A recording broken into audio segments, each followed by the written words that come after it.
शहीद हुए जवानों के शत विशत अधजले शरीर के टुकड़े, रेत के टीलों से ऊपर जाती लाशों के ढेर और कश्मीर की खून से सनी लाल रंग की सड़कों के दृश्य सामने आते हैं। उस पर मेरे प्रतिपक्षी महोदय का कहना ये कि मानवाधिकारों की अनुपालना करते हुए देश से उग्रवाद और आतंकवाद को समाप्त किया जा सकता है। महोदय, अब तो हमारा तिरंगा झंडा भी हमसे ये पूछने लगा है कि क्या बात है भारत, आजकल फहराने से ज्यादा मैं कफन में दफनाने के क्यों काम आ रहा हूँ। महोदय, हृदय तो उस दिन फट गया जब बूढ़ी माँ अपने बेटे के चिथड़ों को देखकर बोली कि साहब, आप तो भर्ती में 1 इंच भी कम नहीं लेते, मैं आधा शरीर कैसे ले लूं।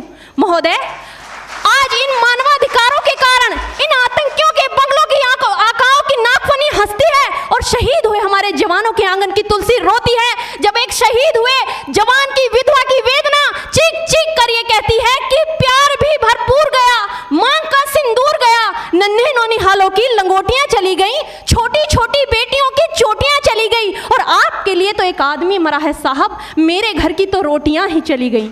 महोदय, किसी भी युद्ध को जीतने के लिए पहल करना सबसे ज्यादा आवश्यक है, क्योंकि इतिहास गवाह है कि पहल करके बड़े बड़े युद्धों के परिणाम बदल दिए गए हैं। परंतु आज मानवाधिकारों के कारण हमारे देश के जवान इस कदर बंधे हुए हैं कि अपनी ड्यूटी पर खड़े होकर भी वो आज पहल करने से डरते हैं, क्योंकि महोदय भविष्य में उन्हें कटघरे में खड़े होने का डर सता रहा होता है।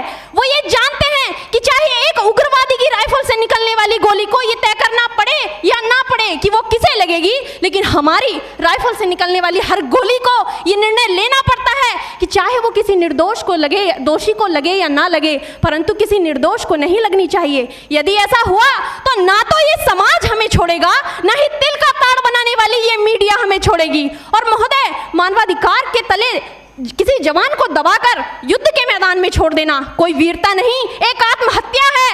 क्योंकि महोदय, फूल को श्रृंगार दो ये मुमकिन नहीं और एक वीर को झनकार दो ये मुमकिन नहीं। जो हाथ बांध दे सेना के, ऐसे मानवाधिकार का पालन संभव नहीं।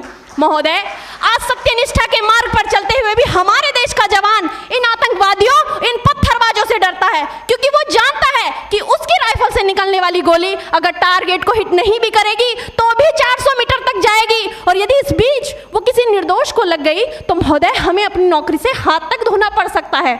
और महोदय, अपनी नौकरी को बचाने की खातिर एक जवान आज ये सोचता है कि चाहे सांप मरे या ना मरे, परंतु लाठी नहीं टूटनी चाहिए, क्योंकि आज हमारे देश के हालात कुछ ऐसे हो गए हैं कि चिरागों को हवाओं में उछाला जा रहा है, हवाओं पर भी रोब डाला जा रहा है। अरे हम ही तो बुनियाद है आंतरिक सुरक्षा की, और आज हमें ही नौकरी से निकाला जा रहा है।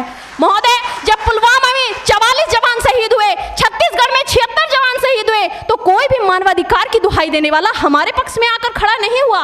परंतु जब जेएनयू विश्वविद्यालय में एक देशद्रोही के द्वारा भारत तेरे टुकड़े होंगे, अफजल हम शर्मिंदा हैं जैसे देशद्रोही नारे लगते हैं, तो सारे मानवाधिकार के ज्ञाता आकर उसके पक्ष में खड़े हो जाते हैं। तभी तो क्या कहा था उस देशद्रोही ने कि तुम एक अफजल को मारोगे, हर घर से अफजल निकलेगा। तो मैं भारत की बेटी अपनी भारतीय सेना की तरफ से आज ये ऐलान करती हूँ कि उस घर में घुसकर मारेंगे जिस घर से अफजल निकलेगा, वो कोख नहीं पलने देंगे जिस कोख से अफजल निकलेगा।